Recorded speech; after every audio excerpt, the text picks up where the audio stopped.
नमस्कार, जनता टीवी देख रहे हैं आप और मैं हूं आपके साथ रितेश कुमार गौतम। और चलिए बुलेटिन का आगाज करते हैं एक बड़ी खबर के साथ। बड़ी और अहम जानकारी से आपको रूबरू करा दें जो इस बीच सामने आ रही है। उप मुख्यमंत्री ब्रजेश पाठक ने केंद्रीय गृह मंत्री अमित शाह से मुलाकात की है। शिष्टाचार भेंट की है अमित शाह से ब्रजेश पाठक ने। दिल्ली आवास पहुंचकर यह मुलाकात की है उन्होंने। तस्वीर आपको दिखा रहे हैं इस मुलाकात की। गुलदस्ता भेंट करते हुए उप मुख्यमंत्री ब्रजेश पाठक, और बताया जा रहा है कि संगठन के विभिन्न विषयों को लेकर भी इस शिष्टाचार भेंट में चर्चा की गई है।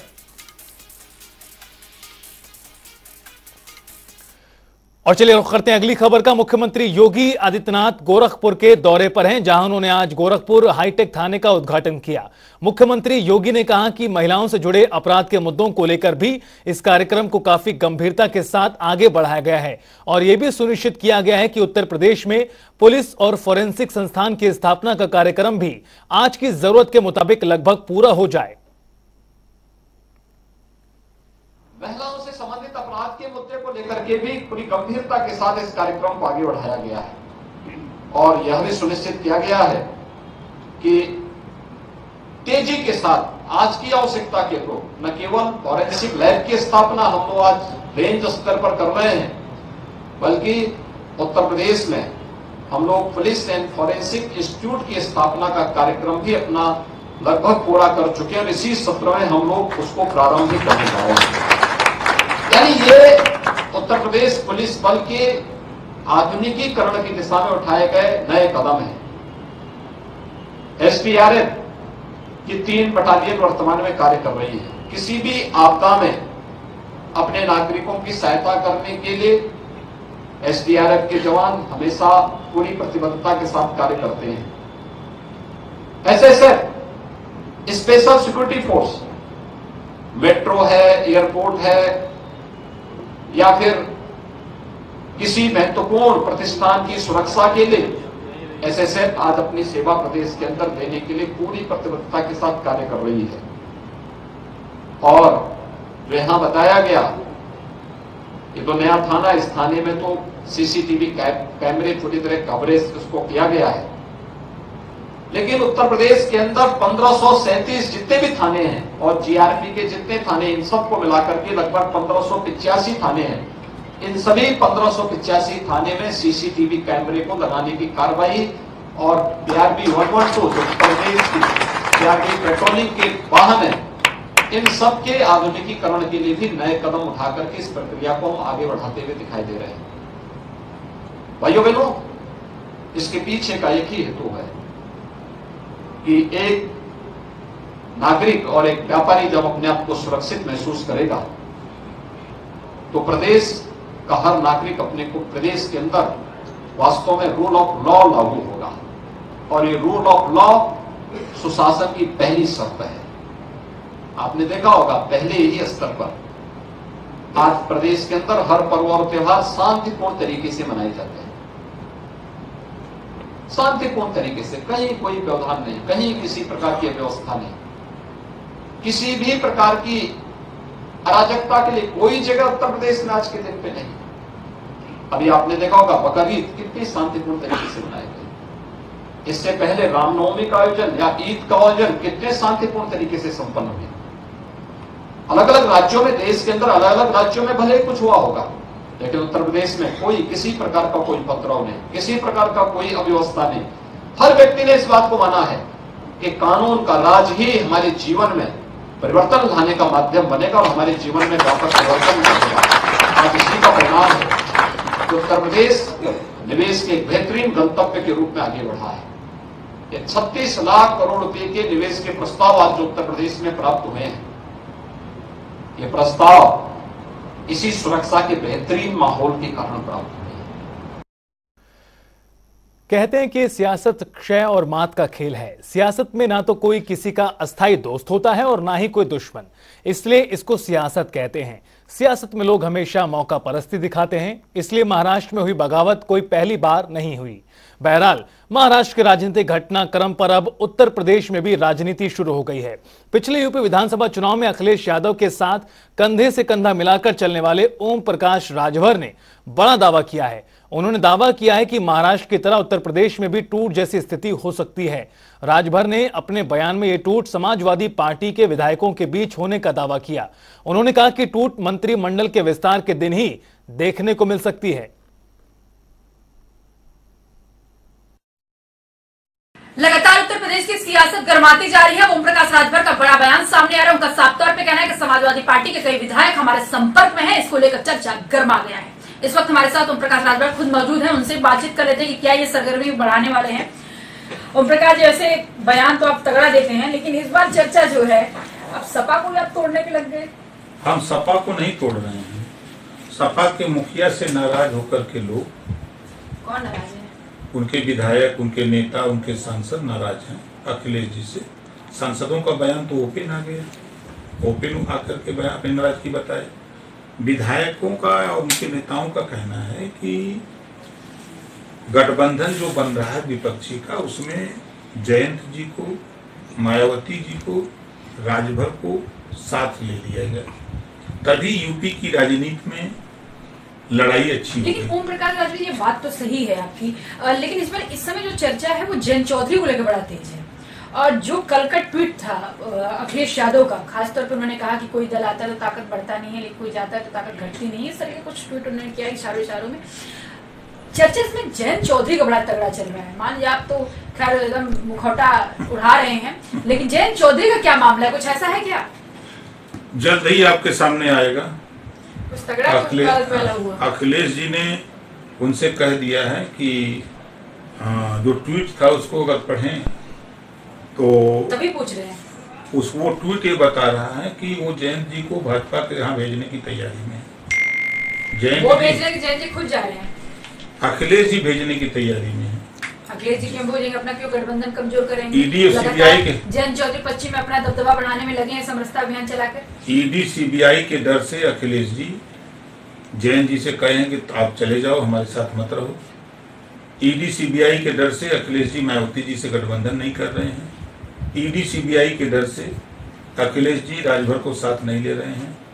यही वजह है कि बीजेपी ने कह दिया कि तुम अकेले लड़ो, नहीं तो जेल भेजे जाओगे, तुम अकेले गठबंधन बनाओ सबसे। लेकिन यूपी में मौजूदगी में ये कहा था कि जेल नहीं, हमसे नहीं, हम जानते हैं ना हम ये सब जानते हैं। मतलब ये भी आप तो कह रहे हैं कि 15 के कितने विधायक आपके संपर्क में हैं, लेकिन ये चर्चा, ये भी तो ये सवाल तो उठ सकता है कि आपकी तो उंगली पे गिना जाए विधायक तो उतने भी नहीं है, लेकिन वैसे में अगर 15 विधायक 20 विधायक लेके चले भी जाएंगे 111 में से, तो कितना फर्क पड़ेगा समाजवादी पार्टी को? या देखिए, फर्क का सवाल नहीं है। कहीं सपा आपके विधायकों ना तोड़ लेगी? दिक्कत है, क्योंकि कई विधायक तो उनके ही रहे हैं पार्टी के। वो कोई दिक्कत नहीं है। देखिए, अभी वाले शरद पवार की तरह कह रहे हैं, कोई दिक्कत नहीं है। समाजवादी पार्टी को दिक्कत है, हमको नहीं दिक्कत है। समाजवादी पार्टी के विषय में जो उनकी छवि धरातल पे जा रही है, वो ये छवि जा रही है कि अकेला चलो अभियान, ईडी सीबीआई से बचो। अखिलेश का बीपी बढ़ा रहे हैं, बोल के आप।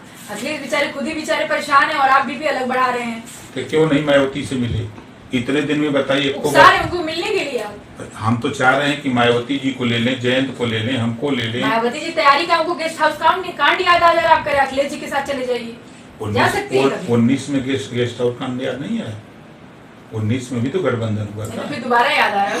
नहीं याद आ रहा है। जाना चाहिए, बात करना चाहिए। देखिए, कोई कुछ ले नहीं लेता है। आप जाइए, बात करिए, 1 बार 2 बार 3 बार 4 बार। मायावती इतना जोर क्यों लगा रहे हैं जब आपसे वो कोई नाता ही नहीं रखती हैं, खंडन कर देती हैं जब भी आप कहते हैं तो ऐसा कुछ भी नहीं है, अधिकृत रूप से जो भी है वो अपने हिसाब से बयान देते नजर आते हैं। आप जाइएगा, इस बार उनसे पूछिएगा कि ओम प्रकाश ऐसे भी नहीं बोलती, वो तो एक ही बार आती है, बोल के चली जाती है, 9 सवाल। हाँ, तो अब उनसे सवाल किसी तरह करो कि ओम प्रकाश राजभर ने कहा है आपको प्रधानमंत्री बनाने के लिए, उसके पीछे उन्होंने तर्क। आपको लगता है कि आजकल जिस हिसाब से सूचना तंत्र मजबूत है, उनके तक ये जा नहीं रहा होगा? बिल्कुल जा रहा होगा। फिर राजभर के इस बयान पर तो कोई टिप्पणी नहीं आई, कहीं आया और कौन नहीं चाहता? आप नहीं चाहते प्रधानमंत्री बने, मुख्यमंत्री? नहीं, अभी हम नहीं चाहते। नहीं, देखिए, आप नहीं चाहते, आपके समर्थक चाहते होंगे भावी प्रधानमंत्री का हमारे लोग चाहते हैं, अखिलेश यादव को बनाया जा रहा है। कांग्रेस को भले नेतृत्व में खतरा नजर आ रहा है तमाम विपक्षी पार्टियों को, लेकिन कांग्रेस के राहुल गांधी को सब लोग चाह रहे हैं कि प्रधानमंत्री बने। उनके समर्थकों की अलग राय है, लेकिन हमारी अपनी। लेकिन आपको पूछ तो कोई नहीं रहा है ना, बिहार में बैठा कोई आपको प्रस्ताव नहीं मिला, मायावती को प्रस्ताव नहीं, क्योंकि मायावती वैसे ही नानुकुर करती है। आपको तो पूछा जाना चाहिए था, आपको भी नहीं पूछा गया क्योंकि आप तो स्वतंत्र हैं। हम मायावती जी के साथ नहीं पूछा जा रहा है। लोगों को पता है कि यूपी में राजभर जी आ जाएंगे तो 32 लोकसभा सीट, मायावती जी खड़ी हो जाएंगी तो पूर्वांचल की 32 लोकसभा सीट जीत जाएंगे, एक भी सीट नहीं बचेगी। जैन जी खड़े हो जाएंगे, मायावती जी खड़ी हो जाएंगी, अखिलेश जी खड़े हो जाएंगे। तो जनता टीवी के साथ खास बातचीत में ओपी राजभर ने कई महत्वपूर्ण बातें कही। बहरहाल रुकेंगे छोटे से ब्रेक के लिए, फौरन हाजिर होंगे। आप देखते रहिए जनता टीवी।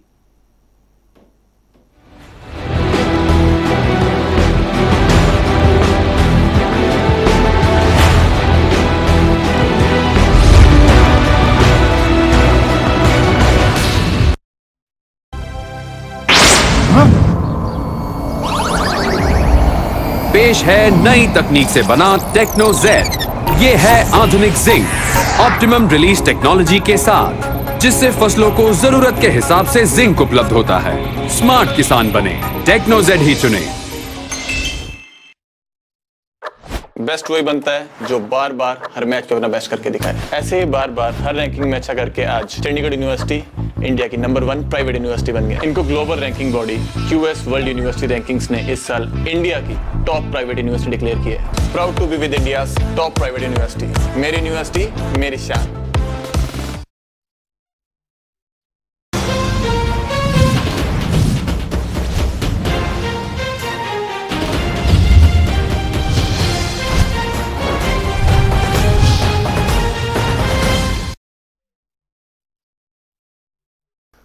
ब्रेक के बाद स्वागत है। बुलेटिन में आगे बढ़ते हैं, जहां बीजेपी पसमानदा मुस्लिमों को साधने लगी है।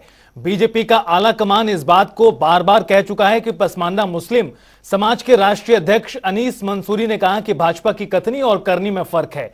अनीस मंसूरी ने कहा कि 1 साल बाद भी पीएम ने हमारे समाज की बदहाली के लिए कोई कार्य योजना नहीं बनाई। इन्हीं सब मुद्दों को लेकर अनीस मंसूरी से जनता टीवी ने खास बातचीत की है। क्या कुछ कहा उन्होंने, आइए आपको सुनवाते हैं। प्रधानमंत्री ने एक रैली में कहा कि पसमानदा मुस्लिम समाज काफी पिछड़ा हुआ है, उनके हक अधिकार की बात की। हमारे साथ पसमानदा मुस्लिम समाज के अध्यक्ष अनीस मंसूरी जी हैं। प्रधानमंत्री ने कई जातों का उसमें विवरण दिया है पूरी तरह से, और बहुत बढ़ा चढ़ा के बताया कि बहुत दिक्कत में है। आप बताइए, आप तो काफी समय से संगठन चला रहे हैं, क्या परेशानियां आती हैं? देखिए, मुझे ऐसा लगता है कि जिस तरीके से माननीय प्रधानमंत्री जी ने पसमानदा मुस्लिम समाज के बारे में एक एक जातियों का अपनी जबान से नाम ला करके और उनकी समस्याएं बता दी, तो मुझे लगता है कि पसमानदा समाज के बारे में उनको पूरा अध्ययन हो गया है। तो अब हमें ये बताने की जरूरत नहीं है, और मैं समय समय पर उनको लिख के भी देता रहा हूं और अपने पत्राचार के माध्यम से सारी समस्याओं को लिख के देता हूं। शायद उन्होंने उसका ही अध्ययन किया हो, मेरे पत्र का अध्ययन किया हो, और तभी इस तरीके से बोल रहे हैं। तो जब उनको अध्ययन हो गया और सार्वजनिक रूप से कह चुके हैं, तो उन्हें अब पसमानदा समाज के बारे में एक ड्राफ्ट तैयार कर देना चाहिए। उसको देश की मुख्यधारा से जोड़ने के लिए एक ड्राफ्ट तैयार कर देना चाहिए, और पसमानदा मुस्लिम समाज के अंदर विश्वास पैदा हो सके। इस तरह का ड्राफ्ट तैयार होना चाहिए, आपका कहना है। लेकिन 9 साल की सरकार हो गई है, आखिरी साल चल रहा है सरकार का। अब आपको लगता है क्या इसकी क्या जरूरत पड़ेगी? आखिर साल में पसमानदा मुसलमान की बात होने लगी। 2022 के जो विधानसभा चुनाव थे उसमें भी पसमानदा की बात हुई। बताया ये भी गया कि 8-9% मुसलमानों का वोट ही भाजपा को मिला। तो क्या ये वजह है कि 2022 के चुनाव के बाद ये तस्वीर साफ हुई कि पसमानदा भाजपा को वोट कर सकता है, बड़ी तादाद में आ सकता है उनके साथ? क्या इस वजह से प्रधानमंत्री इस तरह की बातें कर रहे हैं? देखिए, जो भारतीय जनता पार्टी ये बात कहती है कि हमको पसमानदा मुसलमानों का विधानसभा लोकसभा में बम्पर समर्थन मिला है, 8% वोट मिला, 5% वोट मिला, ये सारी बात झूठ है। उनको इतना वोट नहीं मिला। मैं ये मान सकता हूँ कि 1-8% वोट उनको मिला होगा, तो वहाँ पर मिला है जो लोग अवेयर नहीं है।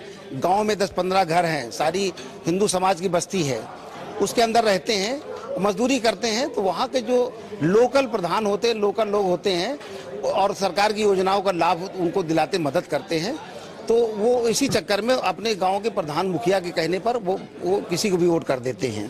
तो वो 1% तो हम मान सकते हैं कि ऐसे मिल सकता है। बाकी मुसलमान, चाहे वो पसमानदा हो, कोई भी हो, प्रधानमंत्री जी के इस वादे फिर वो पिघलने वाला नहीं है। वो अब पसमानदा चाहता है। क्यों मुसलमान क्यों वोट नहीं करता बीजेपी को, क्या वजह है इसकी? नहीं, आप लगातार मुस्लिम समाज के सारे अधिकार पे डाका डाल रहे हैं। आप पूरा टोटल हिंदू मुसलमान यहाँ पैदा कर रहे हैं। जब आप हिंदू मुसलमान पैदा कर रहे हैं तो आपको मुसलमान, आपके पैसे आप तो करीब तो लाओ, आप यहाँ पे समानता तो लाओ। उनकी समानता चाहते हैं आप।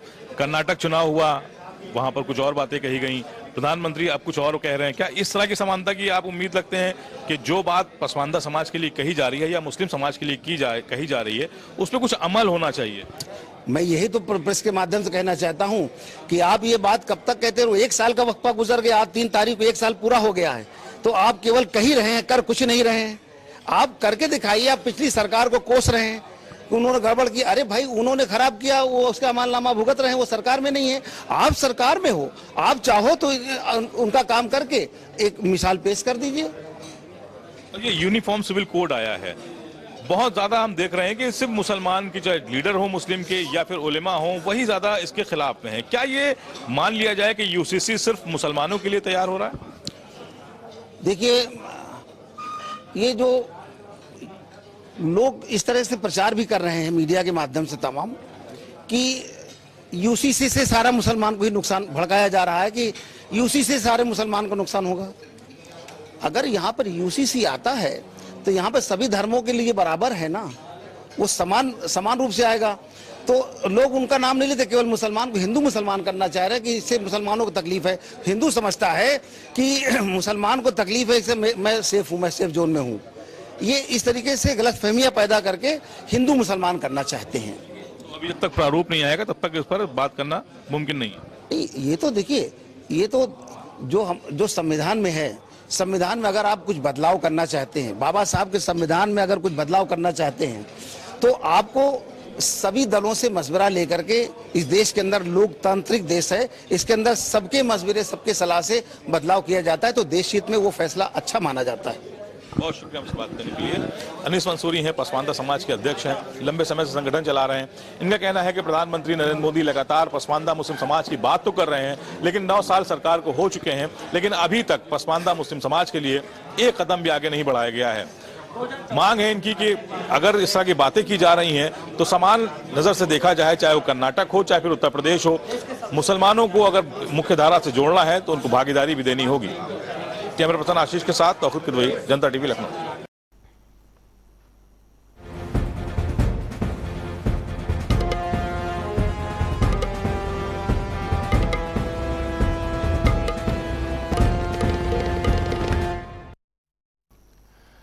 और चलिए रुख करते हैं खास पेशकश 75 जिले 75 खबरों का। संत कबीर नगर में अपराधियों के हौसले बुलंद, 48 घंटे में दूसरी हत्या की वारदात को दिया अंजाम, पुलिस की जांच जारी। मुख्यमंत्री योगी के गोरखपुर दौरे का आज दूसरा दिन, गुरु पूर्णिमा के अवसर पर की पूजा अर्चना, साथ ही जनता दरबार में सुनी लोगों की समस्याएं। पीएम मोदी के वाराणसी दौरे को लेकर तैयारियां तेज, कल वाराणसी के दौरे पर रहेंगे मुख्यमंत्री, पीएम के दौरे को लेकर करेंगे तैयारियों की समीक्षा। डिप्टी सीएम केशव प्रसाद मौर्य ने अखिलेश यादव पर साधा निशाना, कहा समाजवादी पार्टी को भविष्य खतरे में दिखाई दे रहा है, 24 के चुनावों में सपा फेल। सहारनपुर में आजम खान ने चंद्रशेखर आजाद से मुलाकात कर जाना हाल, यूपी पुलिस पर कसा तंज, कहा सरकार कितने विषय में फेल ये तय करना जरूरी। मुजफ्फरनगर में फरहाना हत्याकांड के 2 आरोपी गिरफ्तार, पुलिस ने अब तक 7 लोगों को पकड़ा, हत्या के बाद से चल रहे थे फरार। फतेहपुर में प्रेमिका ने पति के साथ मिलकर प्रेमी को उतारा मौत के घाट, प्रेमी के साथ लाठी डंडों से की जमकर मारपीट, 5 लोगों को किया गया गिरफ्तार। सहारनपुर में जबरन इस्लाम कबूल करवाने का मामला, छात्र को डर दिखाकर किया धर्म परिवर्तन, पुलिस ने किया आरोपी को गिरफ्तार। इटावा में अस्पताल की लापरवाही से महिला की मौत, परिजनों ने लगाया हत्या का आरोप, पुलिस से की कड़ी कार्रवाई की मांग। शामली में सड़क पर नमाज अदा करने का मामला, 1500 अज्ञात लोगों पर एफआईआर, पुलिस कर रही है मामले की जांच पड़ताल। लखनऊ में रिश्वत लेते वीडियो में कैद हुआ निगम कर्मी, मृत्यु प्रमाण पत्र के लिए निगम कर्मी ने मांगी रिश्वत, नगर निगम जोन 6 का मामला। लखनऊ करेगा महिलाओं के 37 मैचों की मेजबानी। विश्व कप के 5 मैच भी लखनऊ के इकाना में प्रस्तावित। लोगों में भारी उत्साह। रायबरेली में बदमाशों ने किसान से की लूट, उड़ाए करीबन 5 लाख रुपए। पुलिस कर रही मामले की जांच। रायबरेली में भारी बारिश से जलजमाव, पानी में डूबकर 4 साल के मासूम की गई जान। बदायूं में संदिग्ध परिस्थितियों में व्यक्ति का कार्यालय में मिला शव। सिंचाई विभाग में चपरासी के पद पर तैनात था शख्स। लखीमपुर खीरी में वाद विवाद में हुई युवक की हत्या। दोस्त ने शराब पीने के बाद दोस्त को उतारा मौत के घाट। मथुरा में ट्रैक्टर और बस की भिड़ंत, 3 की मौत, 30 घायल। आगरा में खिरागढ़ तहसील में वकीलों की तालाबंदी। उप जिलाधिकारी कार्यालय पर भी लगाया ताला। शिव भक्त ने धारण की रावण की वेशभूषा। 151 लीटर गंगाजल लेकर पहुंचा मुजफ्फरनगर। प्रयागराज में गुरु पूर्णिमा पर श्रद्धालुओं ने लगाई आस्था की डुबकी। गंगा में स्नान करने पहुंचे श्रद्धालु। अलीगढ़ में टशनबाजी को लेकर दबंगों ने युवक को मारी गोली, पैर में लगी गोली। बाना में किसान ने फांसी लगाकर की आत्महत्या। पुत्री के विवाह के लिए बैंक से लिया था लोन। हमीरपुर में करंट लगने से महिला की मौत, मचा हड़कंप। पुलिस ने शुरू की जांच पड़ताल। शाहजहांपुर में पुलिस के हाथ लगी कामयाबी। वाहन चेकिंग के दौरान एक स्मैक तस्कर गिरफ्तार। कानपुर में धारदार हथियार से प्रधानमंत्री की हत्या, इलाके में मचा हड़कंप। बदायूं में नर्स से हुई झपटमारी। बाइक सवार 2 युवकों ने छीना नर्स का मोबाइल। सहारनपुर में लूट की फर्जी सूचना देने वाले 2 लोग काबू। कर्जा उतारने के लिए रची थी फर्जी लूट की साजिश। नदी में डूबने से युवक की मौत। नदी में नहाते वक्त हुआ हादसा। कानपुर देहात में पुलिस को मिली कामयाबी। एक लुटेरे को किया गया गिरफ्तार, तमंचा बरामद। अमेठी में पुलिस ने किया लूट का खुलासा। बदमाशों ने व्यापारी के घर में की लूट।